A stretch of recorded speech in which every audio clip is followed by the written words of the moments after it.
All right, guys, my guest this afternoon, Antonio Sabato Jr., has experienced the highs and lows of Hollywood during his career in showbiz.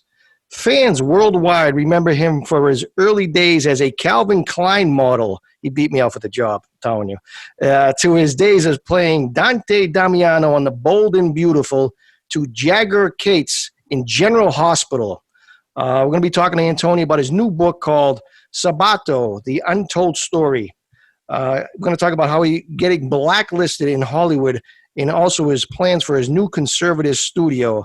Thrilled to have him on the show this afternoon, ladies and gentlemen, Mr. Antonio Sabato Jr. Antonio, thank you so much for your time. Thank you for having me. It's my pleasure. Antonio, I want to start off early in your career because a lot of people do not know about your background about your family. They really went through a lot early on, your parents, your grandparents. Talk a little bit about that, if you can.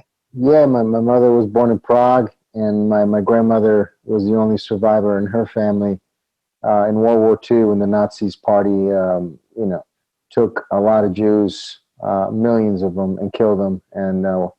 And my family was part of them. And my grandmother was the only survivor. She was the only one that survived being taken and put on a train and taken to Auschwitz. And her brother and her family were killed there. She was able to change her name, go back to Prague, and live there. And so that's what happened, And she was able to be the only survivor. And my mother was born, many years later. And then they had to deal with the Russians and the Communist Party taking over and going through that again the second time around. And you read it in the book, how fascinating it is, and finding out that my grandmother was killed by the Communist Party in Prague, shot in the head while my mother was in Italy, getting married to my dad. So these are fascinating stories. There's just the things that I survived and I wanted to share with the world and all my fans and stuff. So here we have it. It's great. It's a fantastic book. You should be very proud of yourself. Thank you. Antonio, you come to this great country at the age of 12. And how do you get into the acting bug? How does that happen? I've always, since I was a little boy, I always enjoyed watching films. I always wanted to pretend and make believe, and always wanted to be the superhero or the cowboy or the race car driver. And it was just an escape for me. I always loved just watching films. I watched every single movie ever made. Favorite movie, Antonio. If you had to pick one, I could put you in a spot. If you had to pick one, I would have to pick Braveheart by Mel Gibson. That would be the only one that really comes to mind that I just love from beginning, middle, and end. But there's just so many other films that I enjoy watching over and over again and learning from, and that's why I'm starting to getting ready to do this film that I'm directing and producing, and starting with a bunch of really cool folks and called Trailblazers. And I got the book out and stuff, so I'm just the American dream. I'm just very fortunate that we live in the greatest country in the world. Amen. Antonio, I want to ask you. You're like you're working hard when you came to this country, like a lot of immigrants. My parents are immigrants. They came right off the boat, and they really busted their asses. And like yourself and your family, so you're doing all these odd jobs. You're an usher. You're driving a vehicle. You're like a limo driver and things like that. And all of a sudden, how does it work? How do you get into the entertainment? Where's your big break? Well, the thing is, just as a full circle, the thing is, I started doing all these odd jobs and working and just trying to make a living, trying to make $1 at a very, very young age. And then I took off, moved to New York, and pursued my acting career. And what I wanted to do always was to perform, act, and make movies. And, and that's just what I wanted to do for the rest of my life, or become a race car driver, which I did as well. So, and now I had to, I was blacklisted, and I had to go back to that. I got to go find a job. I got to go pay the bills. That's right. If I can't work in the entertainment business, I can't wait for 3 years. I can't wait for a year. I can't wait for a month, Right. Well, you reinvent yourself. I mean, you're a and I did. So, and I survived, and that's what the book is. The book is about surviving when you think you're against the wall, whether it's, with addiction, whether it's losing your job, whether it's starting all over again in your personal life, relationship. That's what this book is about. So, you can get it on Amazon, and people people are liking it. So I'm just happy that I can share these stories with a lot of people and not, not being dead right now. I'm alive and I can share that. Amen. Amen, brother. So your career takes off. I mean, you get Jagger Cates, you're on General Hospital, and it's Yeah. talk about the change. I mean, you're driving a vehicle, you're an usher at a wedding. I mean, not wedding, movie house, and all of a sudden you get all this fame, and people I asking for just you. loved it. I always just, for me, and this is something that it's a trade that was given by my father and my mother. It's the fact that they always taught me that you go to work, no matter what you do, no matter how much you do it for, it's a job. And so you got to take pride in working. But as soon as you leave that job, you're going back to reality. You're going back to your house. You're going back to your kids or whatever you got to do, your life. And so, but when you go to work, you're professional, and you treat it like a professional job, nothing else. It's not like being an actor is more. So I just pursued that, and I really dedicated myself to working hard. Going to acting classes, getting my acting teacher to come, and on especially on the soap operas, I had my teacher there every single day, and a lot of the other actors didn't have that. But I chose. I want to get better, and I want to use this time to get really good at it. And so Right, I just because pursued that. it is a craft. It is a craft. Yeah, it's a craft, and the more you learn, the better. And so at a very young age, I always took advantage of what I had and made it better. And I always took it to the next level. I was never satisfied with just doing the same thing. I never wanted to be, they always told me at the time, I became really famous in the soap opera world. And they said, well, you just got to stay there now. You can't go to prime time. And then I went to prime time. And then when you go to prime time, you can't go to the movies. It was always about this thing about Hollywood. You got to stay here. You got to do this. And now worse than ever.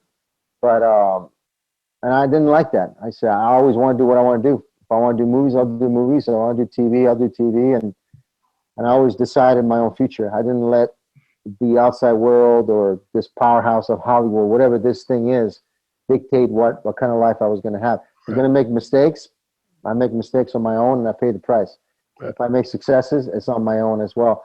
With a bunch of people and teamwork that believed in me, but not people that, like Hollywood most of the times want to do, is they want to change you, they want to mold you, they want to make you a certain type of person. And I want to be myself. So it's all right here in this thing.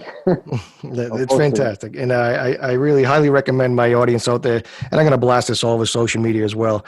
So I'm out in LA in the early 90s. I don't remember what year it was. My buddies and I, we used to always go every summer. We were all there like a vacation, like a shutdown. Yeah. We used to work in the same company. And so we're driving down Sunset Boulevard, bunch of guys in the car, a bunch of girls in the car. And, come across Sunset Boulevard and there's a huge billboard and you hear some of the girls go, there's Antonio Sabato Jr. in the billboard with the Calvin Klein. And that's all we heard for about 3 days. That's all we heard about. Enough with this Sabato guy, will you please? You know what I mean? He ruined it for everybody. Yeah. So, I mean, how does that make you feel? I don't want to ruin anything for anybody. But, for me, I'm very humble in my life right now. And I was very humble at the time with anything that happened to me and the hard work that I put in and the struggles and the things that, nothing comes easy, in life. It just doesn't, no matter how you look at it. And I mean, how does it feel being an immigrant coming to this great country at 12 years old, and there you are, a big, huge billboard on Sunset Boulevard? I mean, how did parents feel about that? I was proud. I was proud for my parents. I was proud that we did it together, and they were there with me. And when this happened, and they were proud with me. We're a very strong, close family. So a lot of things, whether they're big or small, they're very big for us. And that was just a real good pivotal moment in my life and my family's life too, that, around the world, people knew our name. And my father had an amazing career, and then I kept doing it. And so between the two of us, we did pretty good, That's fantastic. It's a great story. I mean, it's in this book, and I'd be remiss, if all of my women out there listening to the show, I'd be remiss if we didn't talk a little bit about dating Madonna. I mean, it's in the book, and, what's going on? I mean, you got to be out of your mind. You know what I mean? Crazy, because she was huge back then. She was huge back then when you were dating her. When we were dating, she was the number one star in the world. I mean, and I just had really good things to say about the relationship that I've had. They made me who I am now, to have the most amazing relationship that I have right now in my life. is because of the mistakes or the accomplishments that I made in relationships in the past. And with Donna, it was great. You know, it was just the two of us, and I guess I was a lot more advanced from my age at the time because I was very young, but I've always wanted to learn, and I've always kind of got myself in reading and watching and learning, and at a young age, so I could deal with older people. And she was, you know, she was much older than me at the time. So she sleeps alone. She likes to sleep alone. Yep, yep. But you know, we had a great time, and you'll can find imagine. out in the book. A wonderful summer. Great summer. It's going to be a hell of a summer. It was. I'm so jealous. Anyways, so in the book, you don't have to say what it was, but in the book, you talk about when you met Pamela Anderson, who was on huge at that time as well. You used now I'm a big Marlon Brando guy. Yeah. And so, I mean, there is a line that you don't have to use it. So that's why I want everybody to go pick up that book. I mean, talk about dating her. In the book, yeah, it's a line that he used with Marilyn Monroe, and so I used it with her, and it worked. It's just, I think when people have a really good chemistry and you treat it for what it is, and you can really respect it for with no expectations, sometimes things work out real well, and that was one of the pivotal moments that worked out.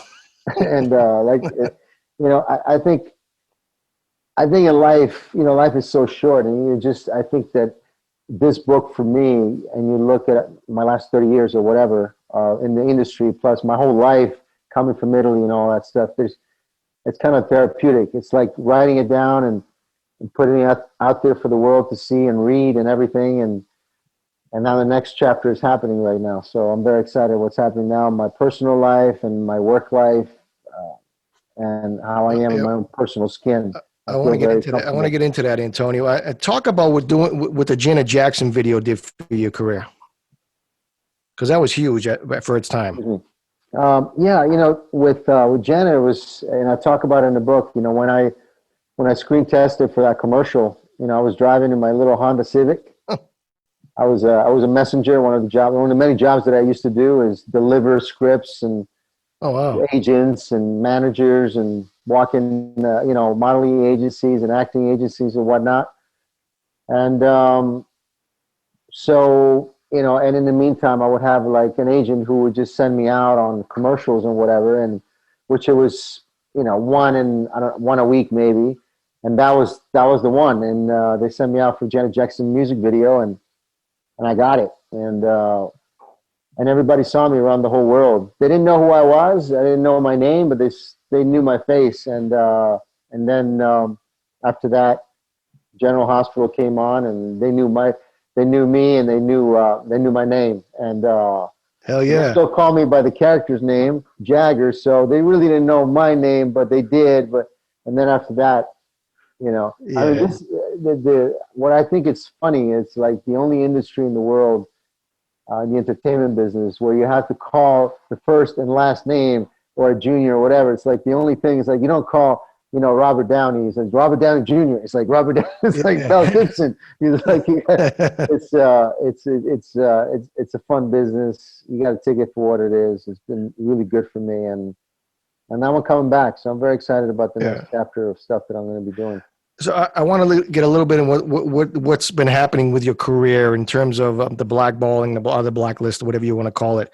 So in 2016, you give a speech at the Republican convention. What happens the next day? Literally 24 hours after I came back from Cleveland, after I spoke at the RNC, my career was over in their eyes. Jesus. You know, I was blacklisted, and from left to right and everything in between. And I talk about it in the book specifically, what happened, how it happened. And these are details, things that happened in my life. I'm not making this stuff up. And I could have cowered away. I could have just retreated and say, you know, I'm not going to support the president. I'm not going to be a Republican. I'm going to, you know, I have to do what I got to do to pay the bills, and kind of succumb to that realization that they're stronger than me, right? They're bullying me. So, but I didn't do that. I stood strong. I did what I had to do. I relocated. I did everything I had to do to survive and my family, and with a lot of sacrifices. And at the end, I'm still surviving, probably stronger than ever. So it was a battle, and I don't wish it to my, you know, worst enemy to go through something like that. You know, you work on a craft, or you work on a specific job for 30 years, and then all of a sudden, you had a really good resume, Antonio. It wasn't like you was some career extra or something like that. You were well known. It wasn't like you know. Oh, they'll do it to anybody. That's why, you know, the big shots, the people that make millions of dollars, and they make their $100 million movies, and their studio people, you know, the actors, celebrities, they take their sides. They all take their sides, because they're not going to fight that. You know, if they fight that, they risk their careers, their livelihood, everything. And Let me ask you, shame that people cannot stand up and have some sort of balls and courage in this world, and have dignity. What is right? There's wrong and there's right. And you know, obviously the hypocrisy is crazy. So let me ask you this question, Antonio, and I don't mean any disrespect in terms of what I'm about to say. If your career at the time, 4 years ago, I mean, 2016, was you were bringing in money like Tom Cruise in his prime and Sylvester Stallone in their prime, would you have been blackballed? Yeah, of course. Believe that? Wow.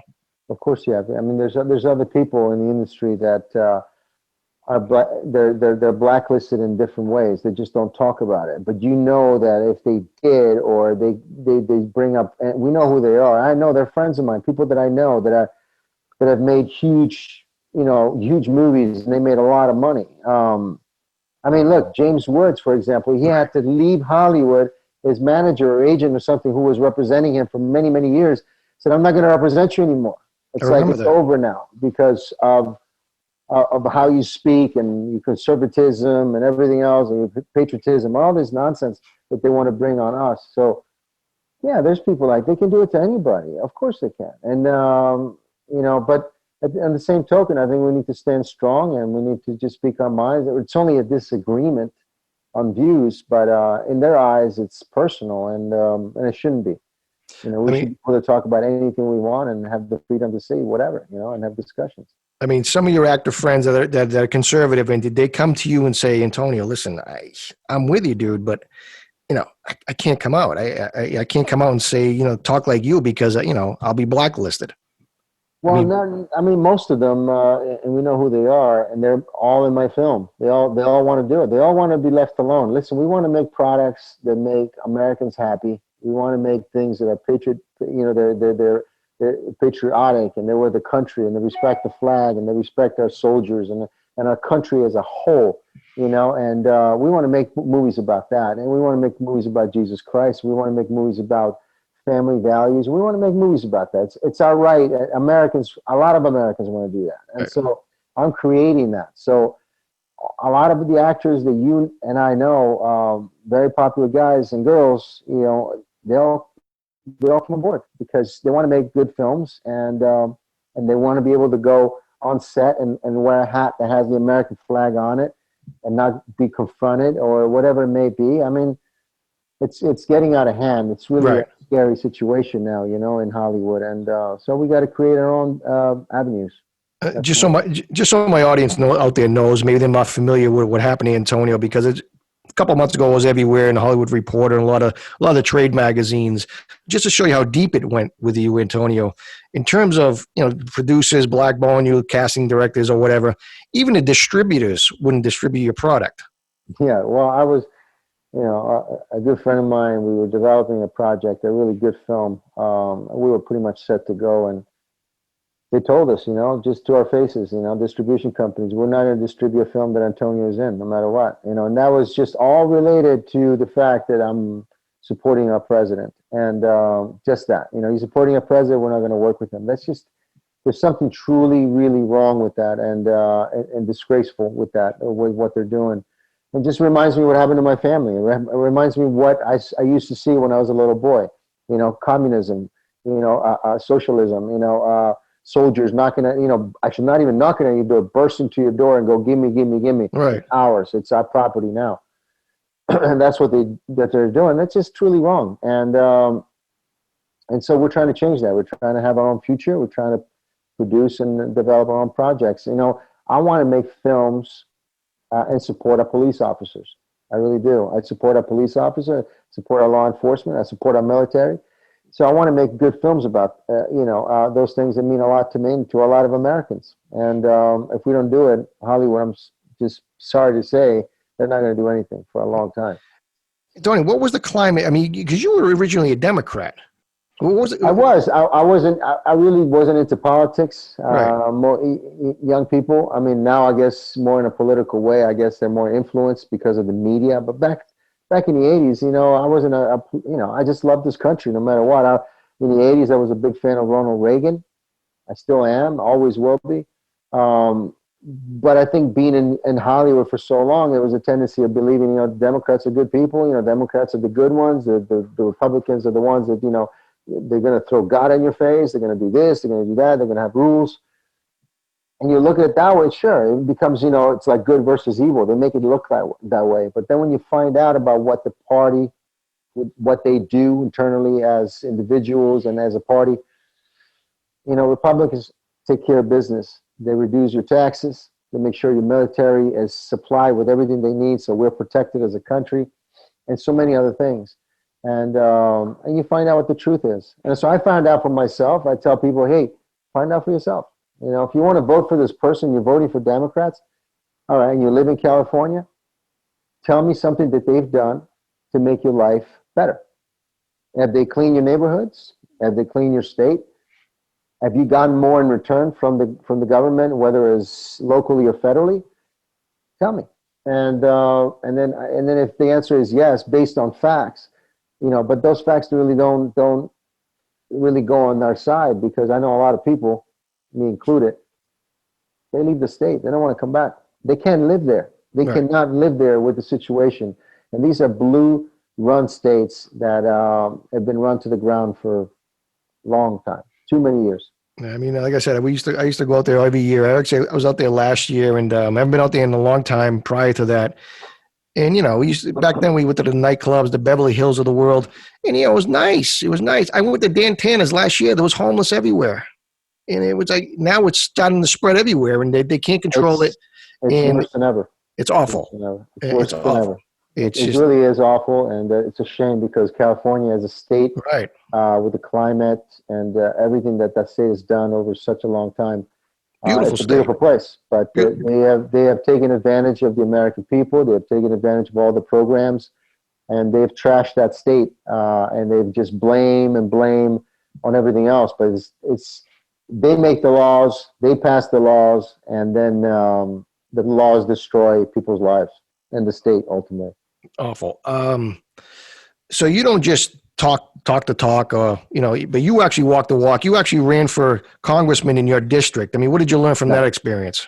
I learned a lot. I saw it with my own eyes. I spent a lot of time in Washington, D.C. I spent a lot of time with a lot of big shots, and I listened to a lot of meetings, listened to a lot of stuff, did my own research for over 2 years of just constant learning about how the real government works, and saw it with my own eyes. So it's a nasty business. It's a nasty business. And there's only a few people in government who actually care about the people, and who are willing to do it for the people, by the people. One of them is our president. And I would say 80%, and I'm trying to be nice about it, are all crooks, every one of them. Oh, and Mariolis, as we say in Italian, Marioli. Yeah. So I knew that was coming. I grew up, and I was born in Italy, which has the worst government probably in the history of the planet. And we're one of the oldest government, and we kind of made up laws that they actually came here later on, right? So, but they take advantage of that, and it's just sad to see. But hopefully, the American people will rise up. Yeah, because when all the crap starts filtering in out to Beverly Hills, they're gonna, in front of their house and in front of these $10 million mansions, they already are, and they're gonna say, all right, enough is enough. We got to change something here, change a governor, whatever. But it's awful. I went out there last year, and I was like, you got to be kidding me.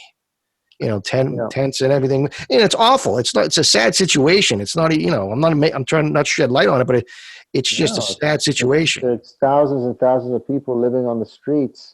And it's not okay. It's not okay for a human being to do that. And it's not okay for people to allow that to happen. And constantly, and more people, it's a trend. It's because you're allowing people to live on the streets. You're giving them a way to live here, without I understand that people need somewhere to get out, to get help, but you need to be able to apply the help to them so they don't go back on the street again. Because it's not okay for people to, and I always said, why do we have this revolving door? It's like, okay, you pull them out of the street, you put him into a program that doesn't really work, and then he goes back on the street. If he's alive or she's alive, and we lose people's lives instead of just making programs that do work. And then we put them, they're spending billions of dollars on those programs in California alone. We're spending over $100 million on, immigration every single year. It's like, I don't understand it. It's like all this money could be spent on programs that actually do work. So you don't have this thing going on, and streets are cleaner. People are cleaner, and they don't have to go and live on the street.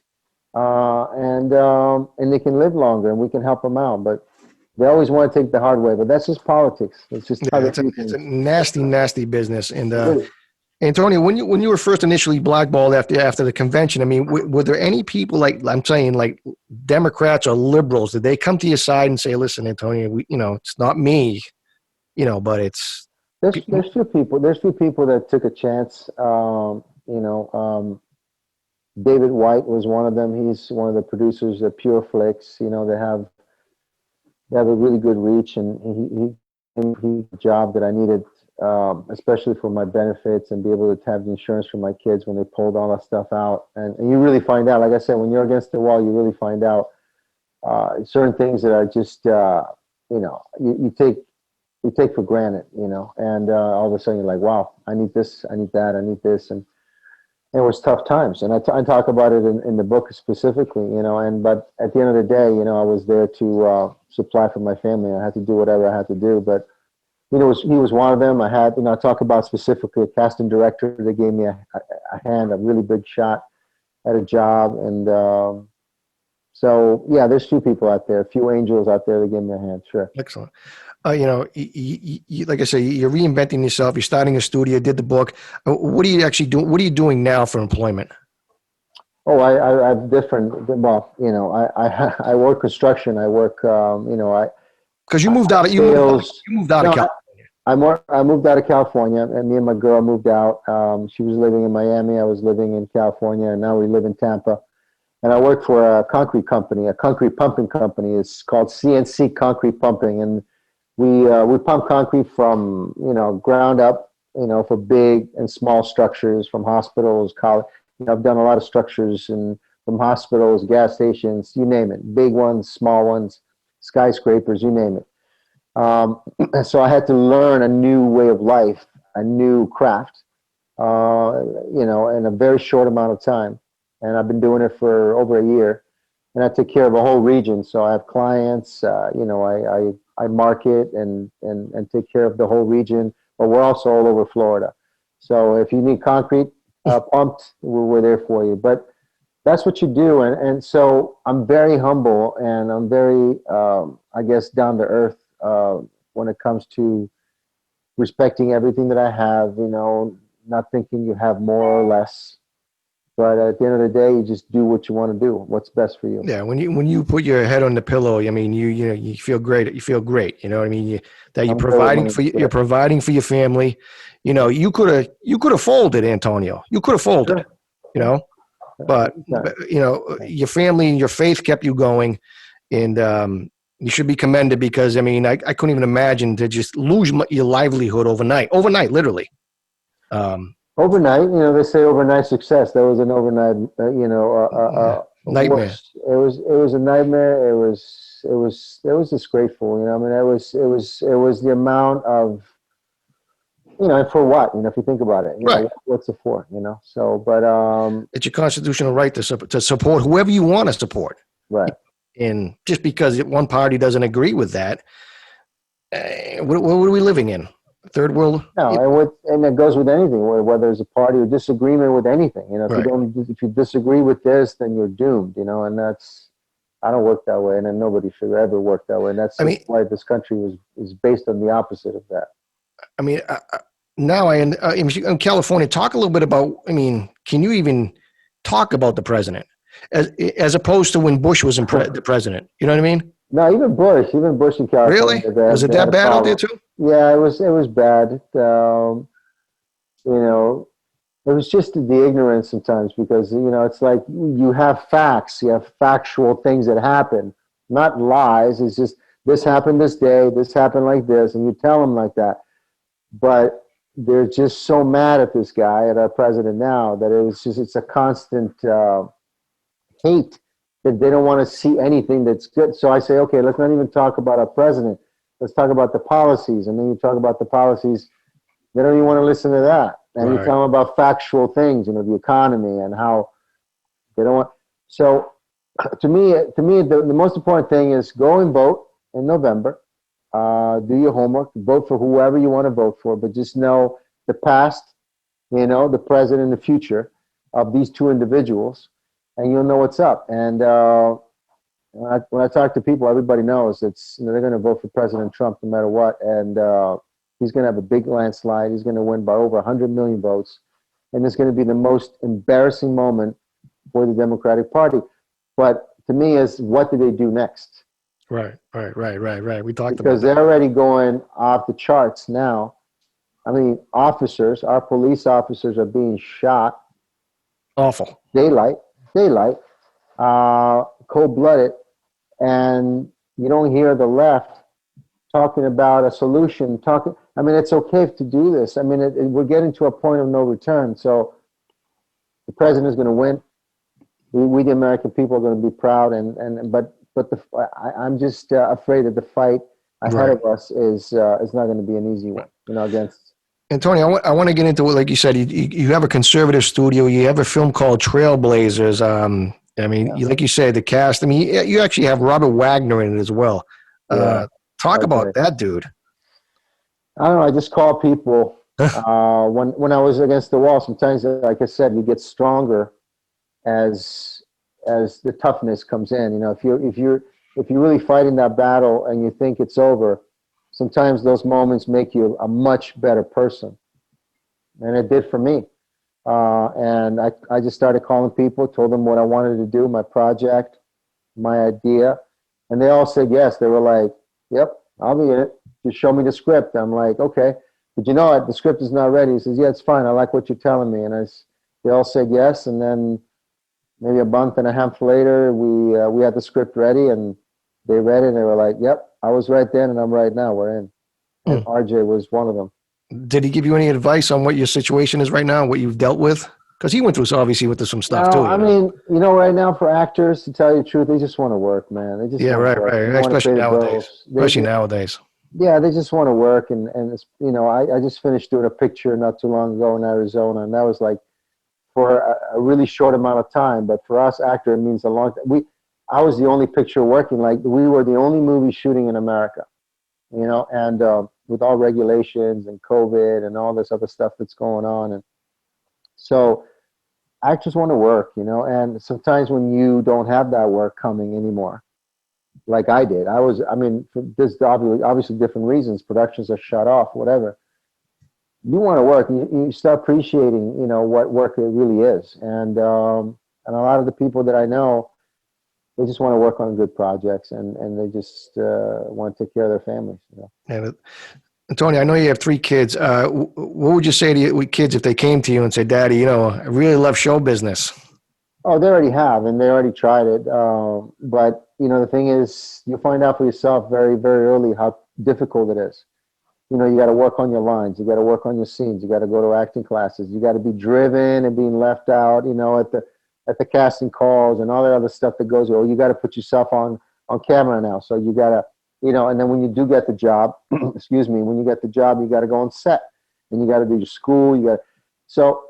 It becomes a reality. When it becomes a reality, how hard it is to do all that, and the competition and the rejection and all the things that goes with it, because you don't always going to get what you want. You're not always going to get your movie. You're not going to, at a young age, it can affect you, right? So they found out for themselves, and I said, find out your passion, because if you love something and you love it really a lot, then you can deal with the bad days. because your passion is with it. So you'll understand it, you'll fight for it, and you'll work really hard no matter what. So, and they went different routes. So far they're not in the business. You know, my daughter's in the medical world. Oh, God bless. My son is in the adventure snowboarder, you know, and he's semi-pro pretty much. And he's having his own life and his own adventures, but not in the entertainment business. He's a business owner. And then my little one, I don't know what he wants to do, but so far he hasn't talked about acting, but you never know. He wants to be a martial artist or something. So he's 9 years old. A race car driver. That's a good gig. Yeah, maybe, you know, that's another thing. I talk about my racing too, which was fun. I mean, do you I know you ever raced in a while? When was the last time you raced? Been Do a you miss while. it? I do miss it. I do miss it. I call a few teams and I let them know that I'm available right now. So if anybody out there listens to this program that has a racing team, I love to race again. Yeah, I'll race anything, you know. But it's with racing is, you know, I couldn't be really devoted to the whole season of racing cars. But you can put me in any car at any racetrack worldwide, and I'll do it, no problem. And I'll know the track anyway, so it doesn't matter. Antonio, if somebody's listening out there, how can they get involved with your studio? Well, you can send me email. You can send me a DM. Actually, it's the easiest way on Instagram. If you're real serious, and let me know that you would like to know more about the investing. I mean, to make the long story short, we are in the process. You know, the project itself, it's about $6 million to produce this film or more, but minimum is $6 million. So with the film being produced, you have a studio that will be attached to it. This will be the first film that will launch the studio as soon as we get ready to do it. And we're almost there. You know, we have the right people. I feel confident that the right people are coming on board.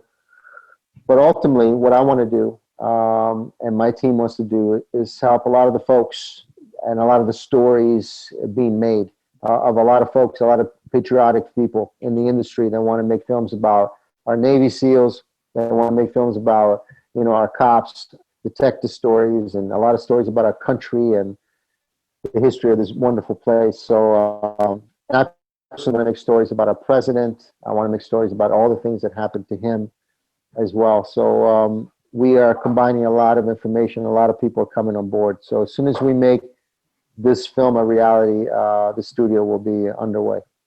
Fantastic, Antonio, and I wish you nothing but the best. If you ever need an actor, you don't have to pay me. I'll do it pro bono. I have to pay you, otherwise SAG is gonna. Don't worry, we'll figure it out. I'll pay you, man. Of course, man. I want to pay everybody, man. I want everybody to be happy, man. For me, you know, I was talking about the budget of the film and all that the other day, and actually recently, and I want producers that I just want to make what's good for the film. You know, I want everybody to be happy. I want everybody to get paid. I want everybody to just. But to me, there's nothing more that would make me more happy than finishing up a day of work on a movie set that you're doing, you're producing, you're giving your whole life to it with people that respect it as much as you do. It's incredible.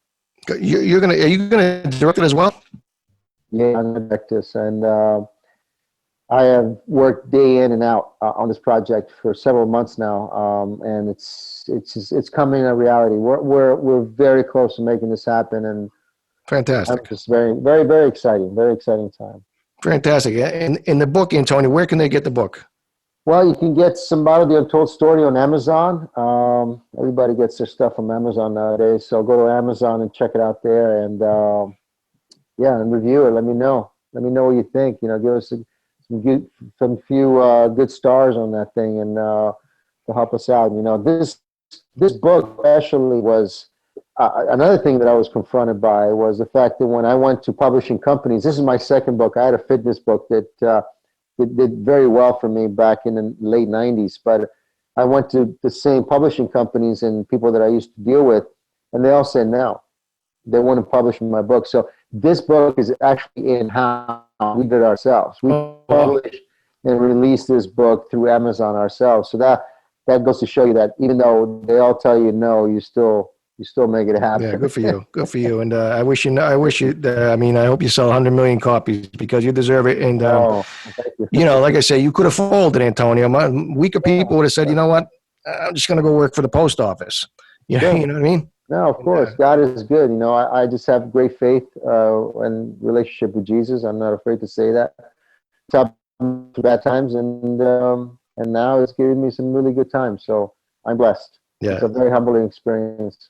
And if somebody wants to get in touch with you, just go to Instagram. Is that where you Yeah, go to Instagram. It's easier that way. You can send me messages there, and it's easier for me to get. And Antonio does answer in his DMs. Believe me, he does answer. And I do. Yeah, great guy. And guys, run out and get his book. It's called Sabato: The Untold Story, and Salt of the Earth Human Being. And thank you so much for doing this, Antonio. And I hope when your movie gets made, you come back and we'll promote the hell out of it for you. All right, I appreciate that. I appreciate it, Sabato. Thank you so much, Antonio, and God bless.